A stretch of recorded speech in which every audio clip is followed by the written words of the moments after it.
যুক্তরাষ্ট্রে বন্ধ হয়ে গেল জনপ্রিয় ভিডিও শেয়ারিং অ্যাপ টিকটক।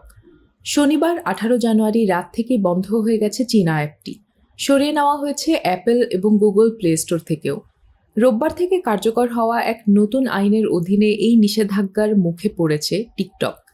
চীনা কোম্পানি বাইট ডান্সের মালিকানাধীন অ্যাপ টিকটক যুক্তরাষ্ট্রে ব্যাপক জনপ্রিয়। দেশটিতে প্রায় 17 কোটি মানুষ এই অ্যাপ ব্যবহার করে থাকেন।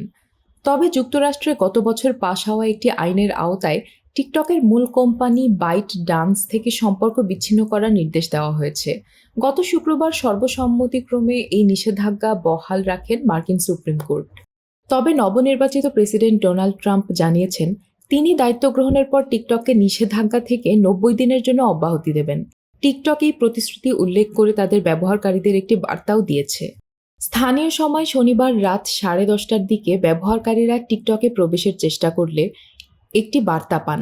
সেখানে লেখা ছিল, যুক্তরাষ্ট্রে টিকটক নিষিদ্ধ করার আইন কার্যকর হয়েছে, ফলে এই মুহূর্তে টিকটক ব্যবহার সম্ভব নয়।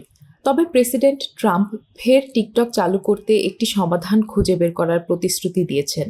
আমাদের সঙ্গে থাকুন। টিকটকের পাশাপাশি বাইট ডান্সের অন্যান্য অ্যাপ যেমন ক্যাপকাট এবং লেমন8ও যুক্তরাষ্ট্রে আর ব্যবহার করা যাচ্ছে না। শনিবার মার্কিন সম্প্রচার মাধ্যম এনবিসিকে দেওয়া এক সাক্ষাৎকারে ট্রাম্প বলেন, টিকটককে 90 দিনের সময়সীমা দেওয়া ঠিক হবে।